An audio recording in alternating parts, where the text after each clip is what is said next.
बिस्मिल्लाहिर्रहमानिर्रहीम, अस्सलाम वालेकुम। मैं हूं Nabeel Tariq but point of view Facebook और यूट्यूब चैनल से। सबसे पहले तो पूछना ये था कि ये छतड़ी कहां से मिलती है और क्या करने से मिलती है। ये वीडियो आप भी देख लें। थोड़ा बच्चे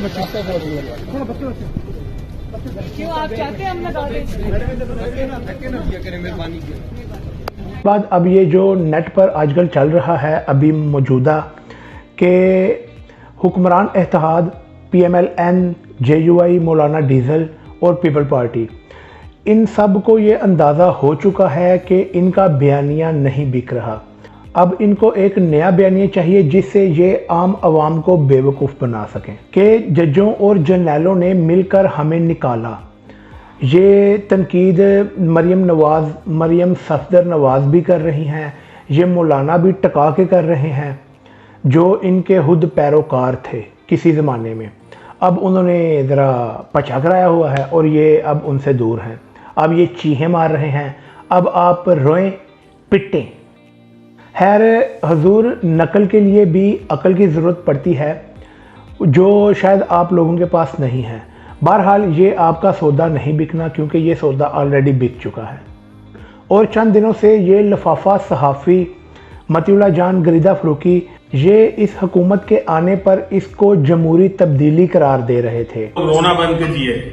अब यही दोनों कह रहे हैं कि साजिश हुई है, तो ये तो साजिश हम भी कह रहे थे, तो अब आप लोगों ने माना है। हम तो इससे कई महीने पहले से कह रहे हैं साजिश हुई है, तब तो आप नहीं थे बोले। अब ये इंटरव्यू भी दे रहे हैं कि ये दोनों मिलकर 10 साल करेंगे, फौज और PTI मिलके ये 10 साल पूरे करेंगे अगले। तो ये चीज़ें अब लोगों को समझ आ रही हैं कि आप ये क्या पहले बकवास करते रहे थे और अब क्या कर रहे हैं। तो ये चीज़ें आपकी भी नहीं बिकनी।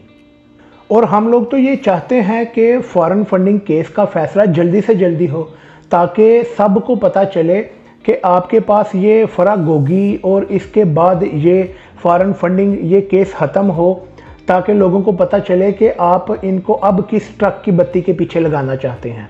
और इसके बाद मकसूद चपड़ासी, पापड़ वाला, अयान अली और ये जो लांचों में आप पैसे बाहर बेचते रहे, ये हुकूमती इत्तेहाद सारे, और ये जो लांचों में पैसे बाहर बेचते रहे, ये सबको पता है ये कौन करवाता रहा है। इनका ये जो हमजा कुकड़ी का नया जो आजकल वालिद हैं जरदारी साहब, जो इसमें आया, तो इन केसों के भी फैसले होने चाहिए ताकि ये कौम आगे बढ़े और ये हुकूमत आगे बढ़े। ये कहते रहे हम बॉट्स हैं, हम पेड हैं, हम कल्ट हैं, हम इल इन्फॉर्म्ड हैं, फिर हम ये फेक अकाउंट हैं, क्योंकि आपका बयानिया तो बिक नहीं रहा। खैर इसके अलावा जब इमरान खान चीखें मारता रहा कि ये रजीम चेंज ना करें, इससे मुल्क दिवालिया हो जाएगा। जब वो रूस गया सस्ता तेल लेने कि ये मुल्क दिवालिया होने से बच जाए, उधर से सस्ता तेल भी मिल रहा था, सस्ती वीट भी मिल रही थी, सस्ती गंदम भी मिल रही थी, तो इन सब ने मिलके हुकूमत में आने के लालच में मिलके इस अकेले बंदे को निकलवा दिया। और अब इनसे ये सारा कुछ कंट्रोल नहीं हो रहा। ये बकवास है कि ये इनके कुछ बंदे कहते थे जी कि हमने किसी के कहने पर हुकूमत में आए, पता हमें भी था कि मामलात बहुत ख़राब हैं, हम मुल्क के मुहाफिज बने। आप मुल्क के मुहाफिज नहीं बने, आप हर बार की तरह खाने आए थे, NRO लेने आए थे, जो NRO पे आपने काम किया। अब आपको लेने के देने पड़े हुए हैं क्योंकि 25 किलोमीटर के रेडियस में आप बैठे हुए हैं, आपके हाथ में कुछ नहीं है। अब रोएं पिटें। और फंडिंग केस में हमारा तो मौक़िफ़ ही ये है कि तीनों पार्टियों का इकट्ठा फैसला आना चाहिए, क्योंकि फॉरेन फंडिंग कानून का मकसद ही ये है कि वोटरों को पता चले कि वो जिस सियासी पार्टी को सपोर्ट कर रहे हैं उन्हें पता चले कि इसकी फंडिंग कौन कर रहा है। और PTI का जहाँ तक मुझे पता है और जो रिकॉर्ड में मौजूद है कि 40,000 प्लस इनके जो डोनर्स हैं उनकी डिटेल तो ऑलरेडी इलेक्शन कमीशन के पास पड़ी है। और जिस एक फंडिंग अकाउंट की इन्होंने बात बनाई हुई है, ये जो बात उठा रहे हैं कि इसकी तहकीक होनी चाहिए, वो एक अकाउंट शायद इसराइल की साइड से आया था, उधर से फंडिंग हुई। और मेरी जान सारा रिकॉर्ड पे मौजूद है, लोग पागल नहीं। अगर किसी ने इसराइल से फंडिंग करवानी थी अगर करवाई भी है तो क्या उसे वो हाइड नहीं थे कर सकते, उसे छुपा नहीं से सकते? अगर फंडिंग वहाँ से आनी भी थी तो वो कहीं और से भी ले सकते थे ताकि पता ना चले। और अगर सब के सामने रखना ही था तो ये अकाउंट शो ही क्यों किया पीटीआई ने? शो इसलिए किया क्योंकि वो डरते नहीं थे, उनके दिल में कोई चोर नहीं था, उन्होंने आपकी तरह कोई बेगैरती नहीं की, उन्होंने आपकी तरह इंडिया से फंडिंग नहीं ली पाकिस्तान को तोड़ने के लिए। ये जिस मौलाना की मैं बात कर रहा हूँ आप सबको पता है कि इनका बाप क्या कहता रहा और क्या करता रहा कि पाकिस्तान के बनने में हम तो एग्री ही नहीं थे।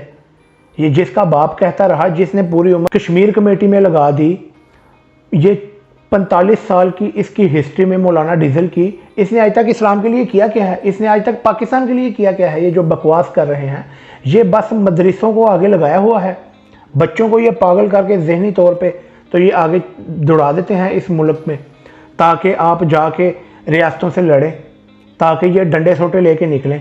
इनका तो ये मकसद ही ये है कि पाकिस्तान को तोड़ना। खैर, इसके अलावा पीटीआई और काफ लीग के इत्तेहाद को देख देख के ये जो हंस रहे हैं आजकल, ये बड़े खुश हो रहे हैं कि इनका इत्तेहाद हो गया, ये तो अकेला था। तो मेरी जान, 18 पार्टियों के इत्तेहाद के होने के बावजूद किसी सूबे में आपकी हुकूमत नहीं है। और आपकी हुकूमत किस में है? 25 किलोमीटर के एक रेडियस में, जिसकी हदूद यहाँ तक है। और लास्ट में जिसको एक साजिश के तहत अकेला करके निकाला गया वो तो एक डायरी लेकर निकल गया और 3 माह बाद इस पूरे सेटअप को, इस पूरी स्टेट को टक्कर मारकर 12 करोड़ अवाम के साथ वापस आ गया है। 12 करोड़ अवाम मैं सिर्फ पंजाब की बता रहा हूँ, केपी के अलहदा है, ये गिलगित अलहदा है। खैर, आज की वीडियो के लिए इतना ही। अगर पसंद आई है तो लाइक करें, सब्सक्राइब करें और मुझे इजाज़त दीजिए। अस्सलाम वालेकुम।